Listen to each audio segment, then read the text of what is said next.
sebenarnya adalah sebuah kesaksian dan berada di bab-bab akhir sebuah buku berjudul Menelusuri Jejak Sejarah Jember Kuno, karya Zainullah Ahmad SPD. Beberapa tahun lalu, buku ini diberikan oleh kawan akrab kami yang juga pimpinan penerbit buku itu sendiri. Dia tahu kami rata-rata berasal dari tapal kuda dan pernah belusukan ke beberapa situs tua di sana di tahun 90-an. Kisah ini kami ceritakan kembali dalam gaya bahasa bebas dan luas untuk sekedar memantik rasa penasaran dari sisi lain dunia arkeologi. Mudah-mudahan kisah ini memicu keinginan untuk tahu lebih jauh, mendatangi objek cerita, merasakan masa lalu di sana, minimalnya berdiri bersama komunitas-komunitas yang telah berjibaku melindungi temuan situs di wilayahnya masing-masing, turut menjaga warisan peradaban lampau dan tidak memperlakukannya secara sembarangan hingga mengakibatkan kerusakan lebih parah.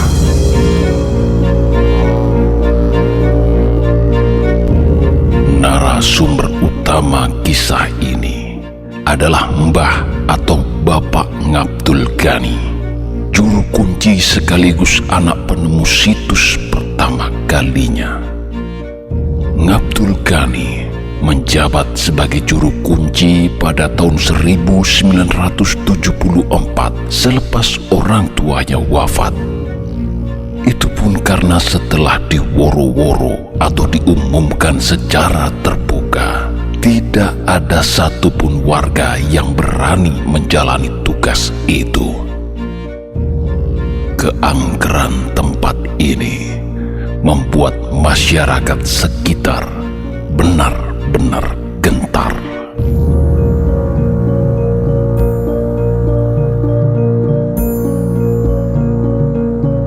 Cerita dimulai ketika seorang remaja bernama Mat Salam asal desa Pagerwojo, kecamatan Kesamben, Kabupaten Blitar di tahun 1918 merantau ke desa Semboro Kulon, Jember untuk nyantri sembari menggarap sawah dan menggembala ternak milik Markona, majikannya. Tentu saja, Semboro kala itu tidak seperti sekarang ini. Beberapa tempat masih merupakan hutan lebat. Di tempat-tempat rimbun dan memiliki rumput lebat, Mat Salam selalu mengarahkan ternaknya. Suatu kali, majikannya menghelat acara pernikahan untuk anaknya. Karena kekurangan kayu bakar kering, Mat Salam diminta untuk mencarinya ke hutan sebelah timur. Mat Salam menuruti perintah majikannya ini. Karena membutuhkan kayu bakar cukup banyak, tidak terasa dia semakin masuk ke dalam hutan hingga mendadak menemukan hamparan tanah lapang luas di dalam hutan yang luasnya kurang lebih 5 hektar. Mat Salam terkejut karena tempat itu terdapat sejumlah gundukan tanah tak beraturan berikut reruntuhan bangunan yang terbuat dari batu bata berukuran besar setinggi 2,5 meter dengan dinding setebal nyaris 1 meter. Beberapa di antaranya bersekat-sekat layaknya kamar.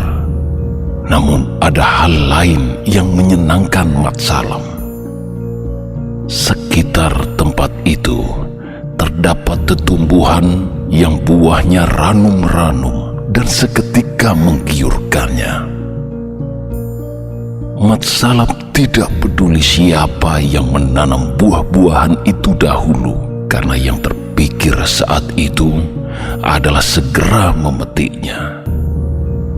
Kebetulan dia sedang merasa haus dan lapar setelah berjalan kaki cukup jauh. Pepaya dan jeruk bali yang tersebar dipetiknya dengan mudah, lalu makan sepuasnya. Tidak ada yang melarangnya, karena memang tidak ada satupun orang di sana. Mat Salam tentu saja juga mengambil buah-buahan itu untuk dibawa pulang sebanyak dia mampu. Anehnya, sejak saat itu, meski telah merasakan berjalan cukup jauh, Mat Salam tidak pernah menemukan jalan pulang. Bahkan dia harus terpaksa menginap di kegelapan, karena selama 3 hari 3 malam Mat Salam hanya berputar-putar di tempat luas itu. Dalam keadaan pasrah, Mat Salam beristirahat. Dia meletakkan semua bawaannya ke tanah. Namun secara aneh, dia tiba-tiba saja ingat titik di mana dia datang ke tempat itu. Di saat itulah Mat Salam sadar bahwa bawaannya lah yang membuat pikirannya selama ini menjadi gelap, sehingga dia kemudian memutuskan meninggalkan semuanya dan tidak lagi membawanya. Mat Salam pada akhirnya berhasil keluar dari tempat itu secara lancar. Lapangan luas tengah hutan yang ditemukan Mat Salam itu adalah situs benteng di Desa Sidomekar, Semboro, Jember saat ini. Orang-orang lokal menyebutnya beteng atau piting.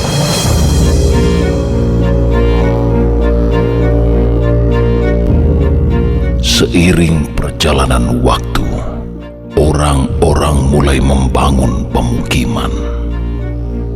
Beberapa di antara mereka mulai mendapatkan temuan-temuan baru. Di antaranya sebuah sumur tua di tahun 1939. Bersamaan dengan itu pula, warga mulai menyadari wilayah tempat tinggalnya ternyata terhubung dengan masa lalu, sehingga mereka menyepakati untuk mulai menggelar upacara adat setiap malam 1 Suro. Kejadian-kejadian aneh terus terjadi.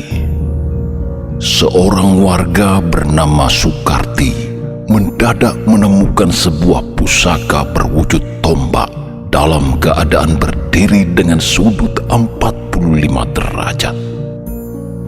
Mat Salam sendiri suatu kali bermimpi telah diberi pusaka yang telah diletakkan di atas tungku. Dan benar saja, ketika Mat Salam terbangun dan menuju dapur, sebilah keris pusaka Luk 9 benar-benar berada di atas tungku yang sedang merah menyala. Atas rembuk warga, pada tahun 1957, dengan dukungan aparat setempat, situs benteng dipugar dengan mengikuti struktur aslinya serta membangun gapura bermotif Kumbo Karno. Pada tahun 1958, pemugaran selesai dan dilanjutkan peresmiannya oleh Bupati Jember di tahun 1959. Situs ini mulai dikenal dan dikunjungi orang dari dalam dan luar kota, baik untuk wisata sejarah maupun menjalani tirakat pada hari-hari tertentu.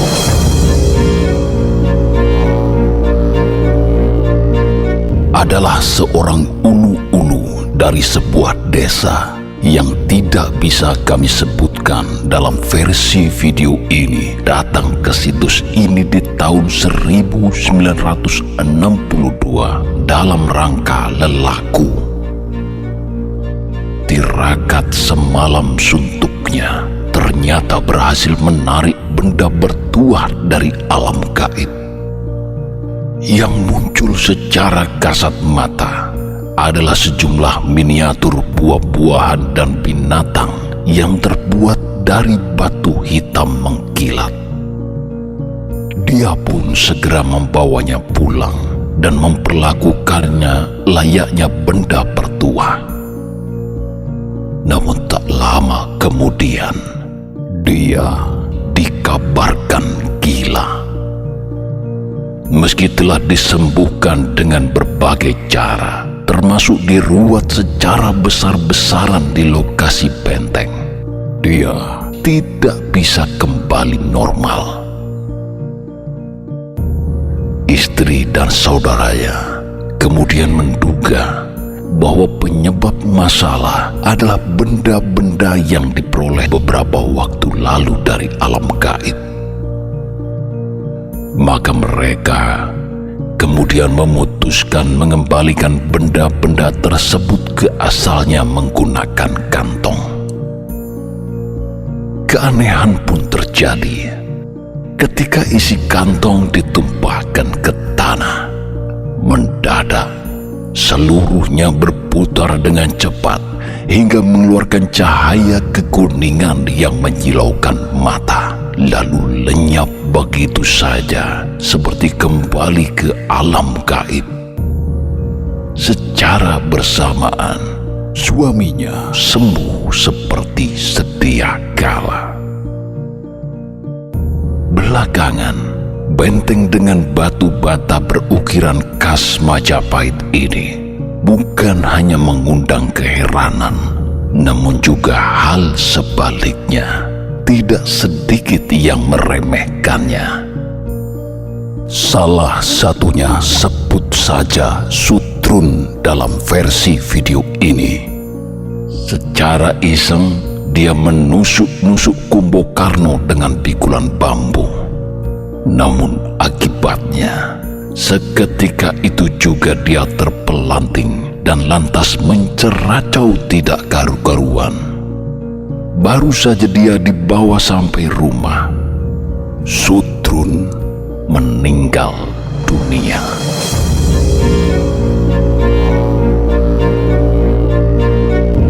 Setahun sejak peristiwa di luar akal sehat itu terjadi, Mat Salam yang dipasrai menjadi juru kunci tempat itu mendapat wisi untuk membersihkan lokasi dan mengecat ulang karena akan ada pertemuan akbar di tempat itu di malam Selasa Kliwon.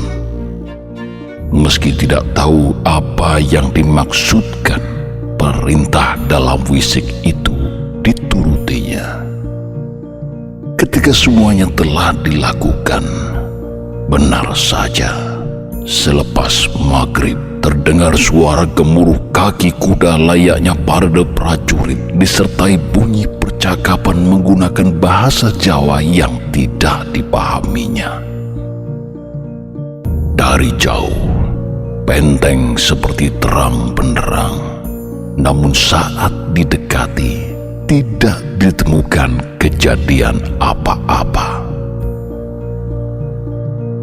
Seperti juga wilayah lain, ontran-ontran peristiwa 30 September 65 di Jakarta juga merembet ke daerah hingga beberapa tahun kemudian.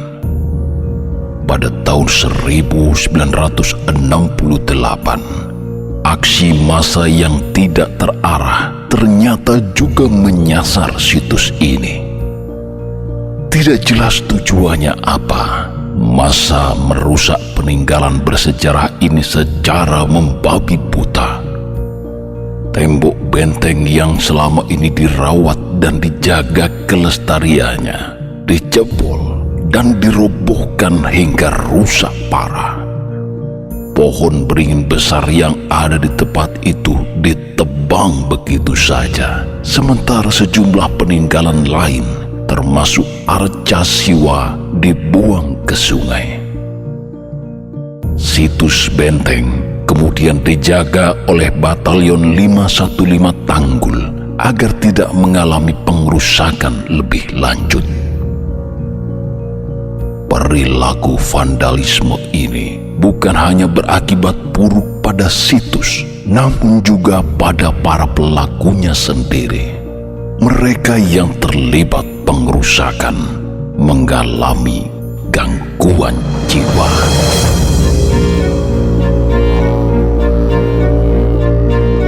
Selama puluhan tahun, Mat Salam masih menjadi saksi hidup sejumlah peristiwa di situs benteng. Hingga di tahun 1971, dia kembali mendapat wisik untuk menanami kembali tempat itu pohon beringin baru. Mat Salam kemudian menyampaikan wisik itu kepada seorang anggota TNI bernama Sersan Mursid yang lantas membantu mengamankan dan menjaga pohon beringin yang ditanam agar tidak diganggu orang-orang yang tidak bertanggung jawab.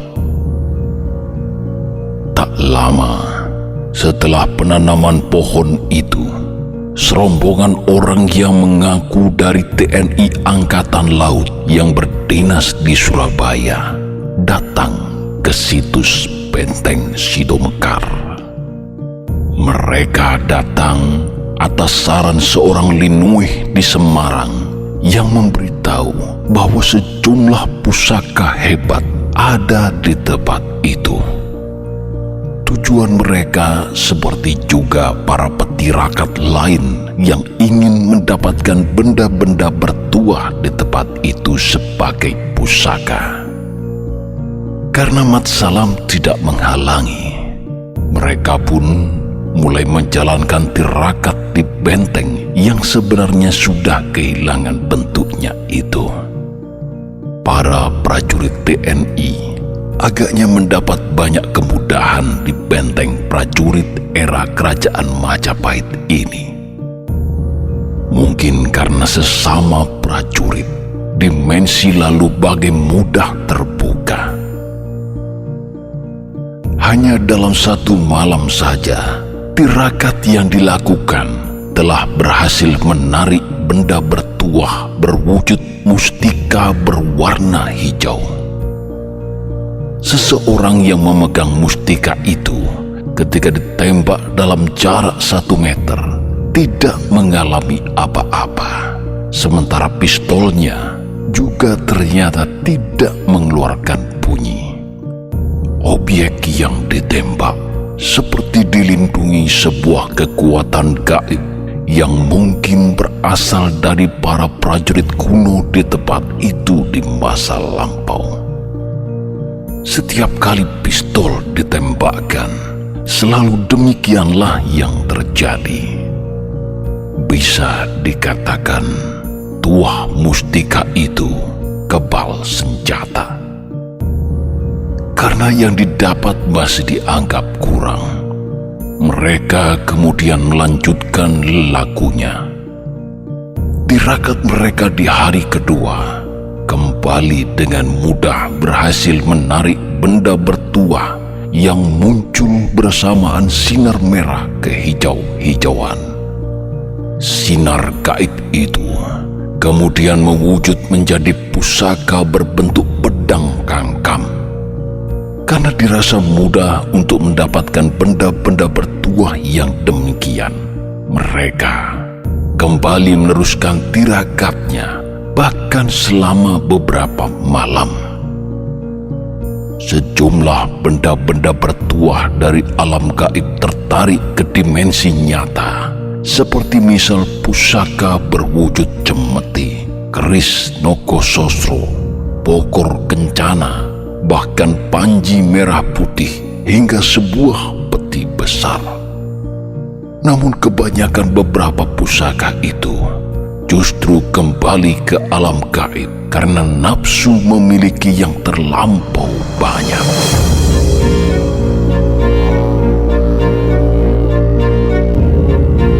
Hingga saat ini, benteng Sito Mekar Semporo ini masih sering dikunjungi, baik untuk wisata sejarah maupun menjalani tirakat.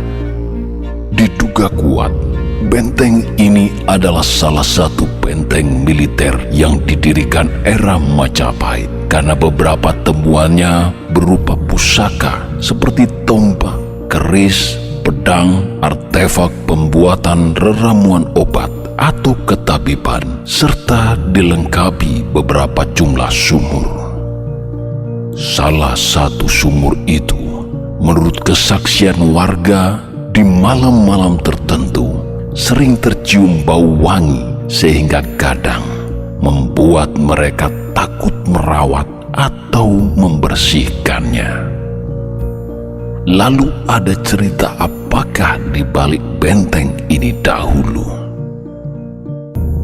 Suatu malam di tahun 1961, datanglah seseorang yang menyebut dirinya Eyang Meru ke lokasi situs benteng. Beliau mengaku sebagai keturunan prajurit Mojopahit yang melarikan diri karena serbuan Demak Ketrowulan yang kala itu diperintah oleh Kertabumi atau Prabu Brawijaya terakhir. Dalam pelarian ke Jember, benteng ini kemudian didirikan dan Brawijaya terakhir itu mendirikan kota di Kedaung. Posisi mereka kemudian diketahui. Karena tidak ingin terjadi pertumpahan darah, Brawijaya kemudian mengumpulkan dua abdinya, Sabto Palon Nonyo Genggong, dan terjadilah pembicaraan bla bla bla selanjutnya yang sering kita dengar selama ini. Cerita latar belakang situs benteng Sito Mekar yang demikian terus berkembang hingga sekarang. Padahal bagi kami, cerita dari Eyang Meru tersebut perlu diuji lebih dahulu karena baru sekedar cerita.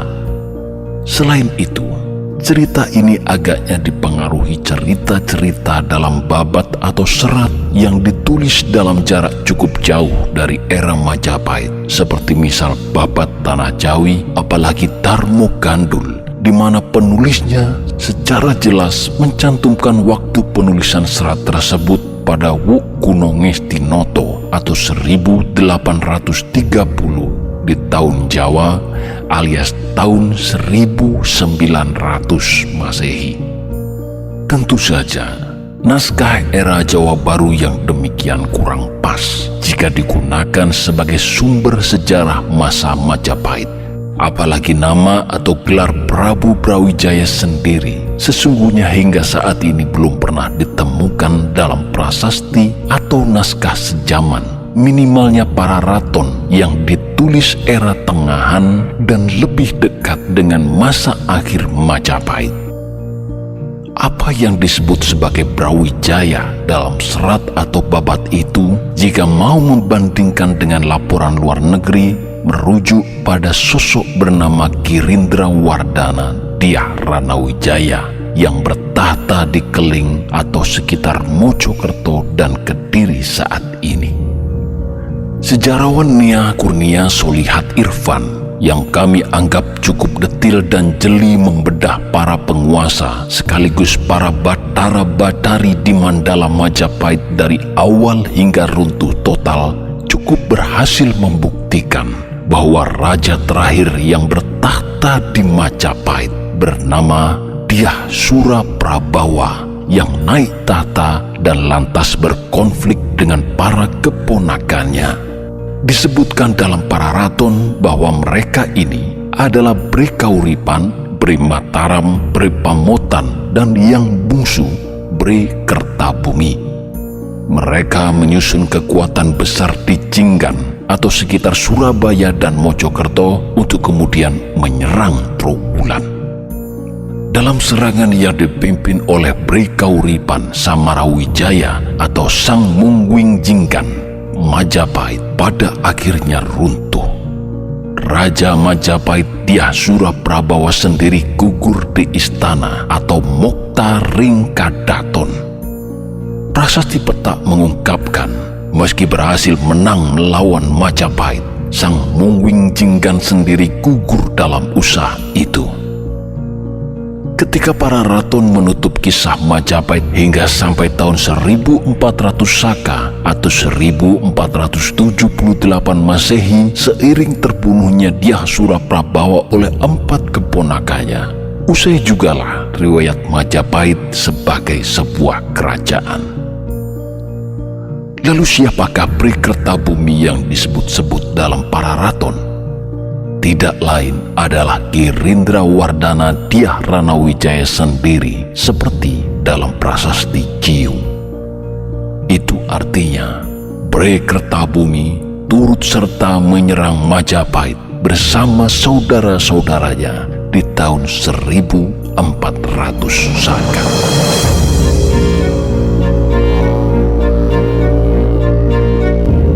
Masih menurut Nia Kurnia Solihat Irfan, seusai penyerangan itu, para pemenang mendirikan kerajaan baru di wilayah Keling yang berturut-turut diperintah oleh Girindrawardhana Dyah Wijaya Karana, kemudian Singawardhana Dyah Wijaya Kusuma, dan yang terakhir dipimpin oleh si bungsu Girindrawardhana Dyah Ranawijaya.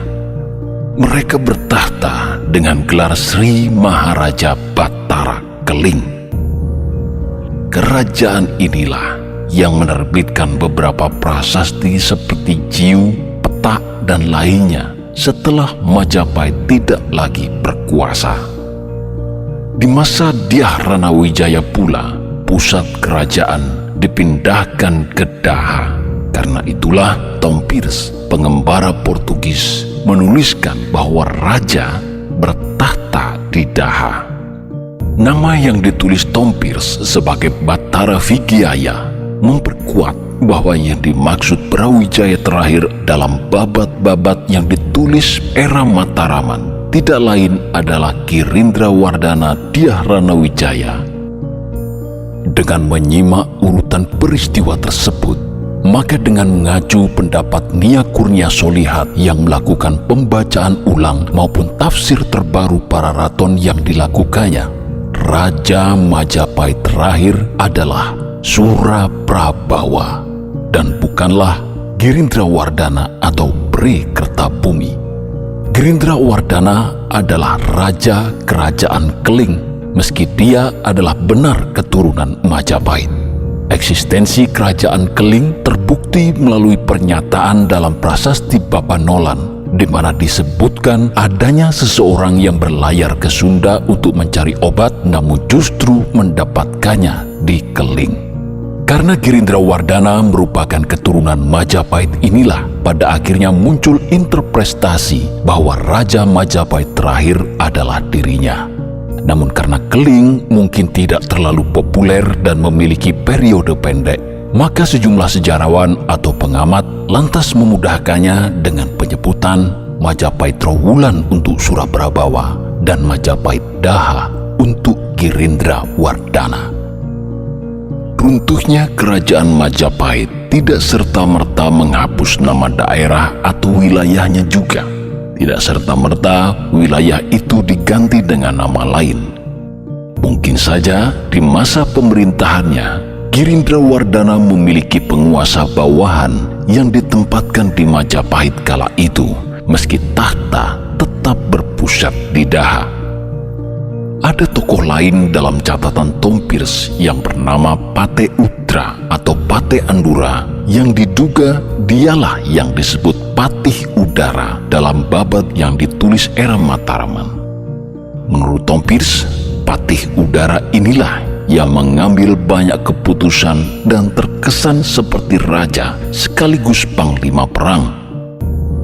Catatan ini sekaligus membuka kemungkinan bahwa Patih Udaralah yang lebih banyak berperan dalam konflik Demak versus Daha ketimbang Girindrawardhana Dyah Ranawijaya yang sudah tua. Hipotesis lain yang menggunakan sumber dari naskah-naskah Jawa era baru, Patih Udara ini sebelumnya telah mengkudeta Girindra Wardana, meski ayahnya dahulu adalah patih kepercayaan Girindra Wardana Dyah Ranawijaya. Seusai menguasai kerajaan Daha, Patih Udara meminta bantuan Portugis untuk mengalahkan Demak. Maka pecahlah konflik antara Demak dan Daha akibat keputusan itu. Perang ini dimenangkan oleh Demak dan Patih Udara terpaksa melarikan diri. Hingga tahun 1540-an, nama Majapahit tetap eksis sebagai sebuah wilayah. Namun tentu saja sudah berada di bawah pemerintahan Demak. Berdasarkan catatan Antonio Pigafetta dari Italia, Majapahit saat itu sudah berada di bawah kepemimpinan Pati Unus. Berselang 50 hingga 60 tahun kemudian, atau tepatnya tahun 1600 Masehi, ditulislah Lontar Pararaton yang saat ini ada di Perpustakaan Nasional Jakarta. Selain yang bertahun 1600, ada juga salinannya yang bertahun 1613. Dari uraian fase runtuhnya Majapahit di atas, dikaitkan dengan cerita tutur Eyang Meru terhadap asal-usul benteng Sido Mekar Semboro, agaknya memang perlu dikaji kembali. Karena bisa saja benteng itu sebenarnya sudah ada jauh sebelumnya. Terlebih jika diduga benteng ini memiliki ruang-ruang bawah tanah yang masih belum tereksplorasi serta dianggap masih berhubungan dengan situs-situs lain di sekitarnya. Jika sekedar benteng pelarian, nampaknya tidak akan sekompleks itu. Dugaan lainnya, benteng Sido Mekar adalah peninggalan bertumpuk yang terdiri dari beberapa lapis era seperti beberapa kasus di situs Trowulan. Mungkin benteng ini dahulu diserang lalu dirobohkan, dan pada periode pemerintahan yang lain dia dibangun kembali karena dianggap strategis. Nah, para penonton sekalian, itulah video kita kali ini. Mudah-mudahan kisah di balik benteng Sido Mekar Semboro ini bisa memantik kepenasaran Anda untuk datang ke situs terkait dan merasakan masa lalu di sana. Mengenai buku Menelusuri Jejak Sejarah Jember Kuno karya Zainullah Ahmad SPD, Anda bisa memesannya di akun penerbit Araska Publisher di Tokopedia secara online. Itulah video kita kali ini. Sukses terus untuk Anda sekalian.